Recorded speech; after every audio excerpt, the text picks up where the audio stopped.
Hello, welcome back to the channel and a very happy new year to you. About 2 years ago I made this video about my motorbike EDC toolkit, and a lot of people liked it and have asked questions since. Now since that time I've been on lots of little adventures all over the place, and I've used the tools in that kit to help me solve all sorts of little problems and keep me moving.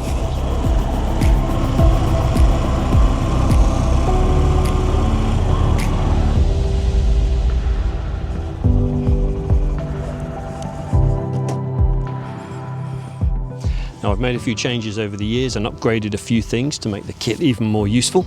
So stick around and I'll show you what's in my motorbike EDC toolkit for 2026.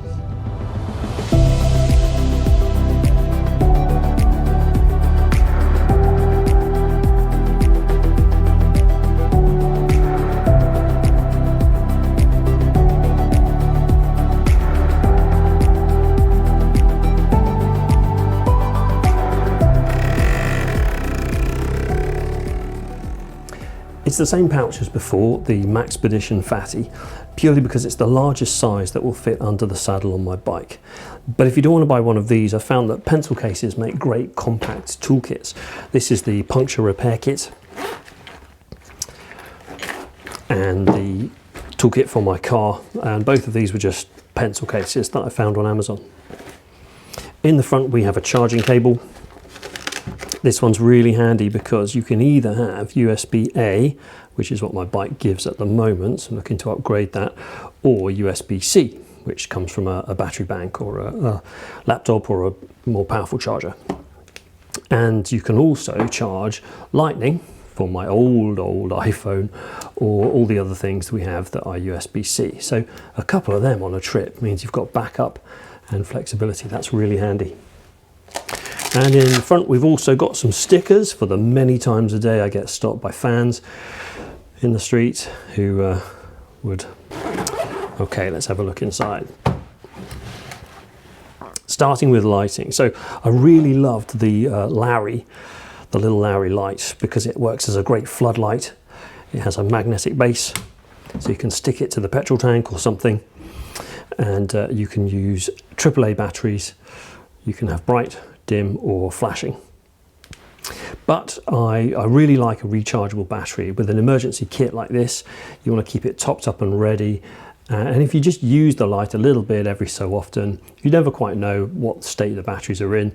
So if you can make a note to top them up regularly, and for that, rechargeable, USB rechargeable is just so much easier. So the Flex, the little Larry 500 Flex, is USB-C rechargeable, which is really handy. Just like before, you've got a bright floodlight, which is what you want for illuminating a whole area that you need to work on. But you can also choose a red light, and if we double push the button, we get a flashing light as an emergency warning. If you are doing that though, you also need another light to use to see what you're doing. So I'm sticking with the Nebo Micro head torch, which has got full power, half power, dim, green or red LEDs. This one is micro USB rechargeable, which is irritating, but if you buy a new one now, it will be USB-C. Looking then at the tools, and I've updated the screwdriver bit selection a little bit. So we've got JIS 3 and 2 bits because this is a Japanese bike and that's what we need to do the screws. I didn't have hex keys before, but I've now got 4, 5 and 6 millimeters. Because the GV racks and luggage that I have are put together with these, and it's useful to have them anyway. You never quite know when you need to assemble a billy bookcase or something with your IKEA sizes. We've also got a posi drive size 2, which is definitely the most common size for woodworking. You hardly ever see a 1 or a 3, so that's very useful. And then we've got a large flathead and a small flathead bit, which you could probably use for electronics as well. And then a Phillips size 1 and size 2, and between them I think that covers 90% of screws you're likely to come across, but definitely all the ones on the bike. As well as the Allen keys there, I do actually have this one as well, because the disc lock, after I let it bounce around in my top box for a while, started going wrong. It actually started, the alarm started going off in the top box as I was riding, which was very embarrassing because it seemed like I'd stolen the bike. So this Allen key is the right size to undo the battery compartment if you need to take the battery out. Now in the old kit I had this, which is just a simple L-shaped 1/4 inch driver handle, and this worked really, really well because you've got high torque if you need it, or you can use it end-on screwdriver style, and for £5, that's a real problem solver. That's very clever. But I wanted to improve the functionality a little bit, so I've gone and invested in this. This is the Sabrecut Flex Ratchet, which comes with the ratchet handle and this extension piece, and then you also get this hex to square adapter, so you can put that in there and use your 1/4 inch square drive sockets. Now I'm not using those anymore, so actually I'm going to just keep this safe somewhere. They say there are 7 ways that you can use this. I'm not sure I can count them all, but let's give it a try. So we can use this for a screwdriver with high torque. We can also use it end on like this, screwdriver style, or if you need to extend it with the extension and reach further in, you can have a longer screwdriver. You could turn the head sideways like that to give you a bit of torque if you need it. Or you can use it as a ratchet and obviously put the extension in there and turn it this way.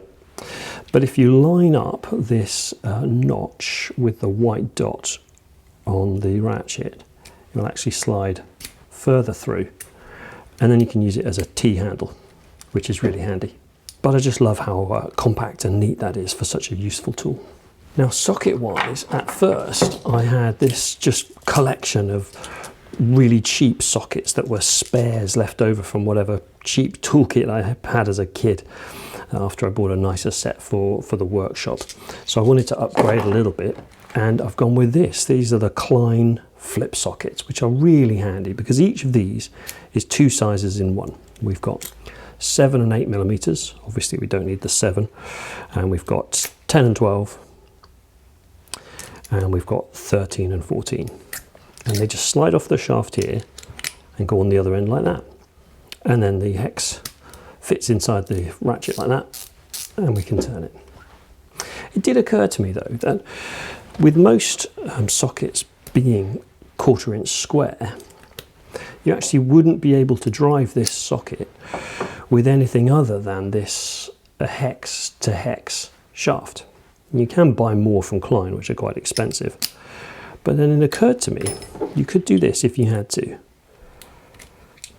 If you use the extension backwards like that,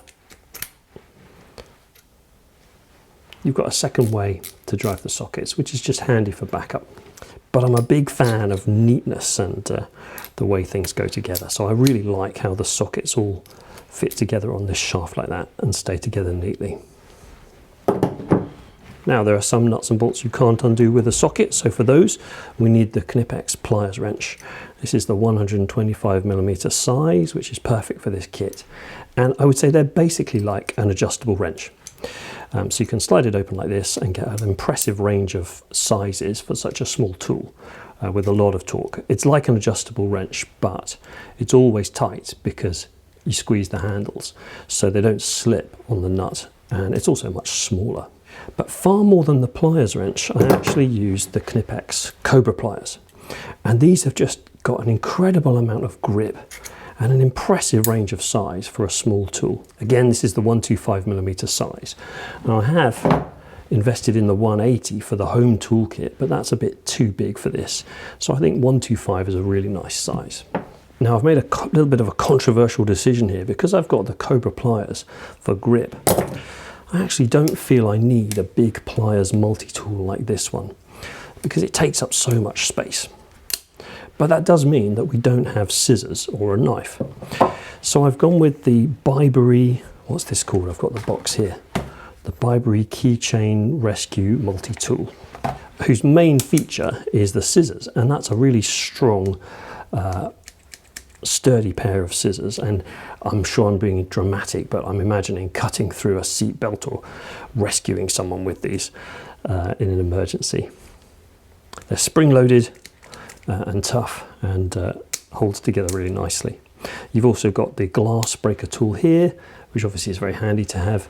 Well, could become potentially very handy in a motorist's toolkit. We've got a, what's that? Is that a box cutter or a seatbelt cutter, I suppose? And a tool for opening packages or peeling fruit, I don't know. But interestingly, I thought it was quite clever. Instead of a fixed knife blade, we have this. This is a removable scalpel blade. The problem with a nice knife blade, like a Victorinox Swiss Army knife, is that you're afraid to use the blade for something that might damage it, because you can't really recover that well from a chipped blade. So at home, I've been using this folding utility knife far more often, because you can cut cardboard boxes or scrape something or do something that might chip the blade, and it doesn't really matter. So same applies here. The scalpel blade is replaceable, so you can use it for stuff and not worry too much. It also means if you were, I don't know, flying or somewhere where you shouldn't really carry a knife, you could take the blade off and then carry that without. So I recommend the small Bibury scissors multi-tool. And then for general purpose fixing, we've got some wooden sticks, which I maintain are really quite useful. You could use them to pad out a loose clamp, or splint something to make it stronger, or pick stones out of something, or God forbid, you could even stir your coffee with them.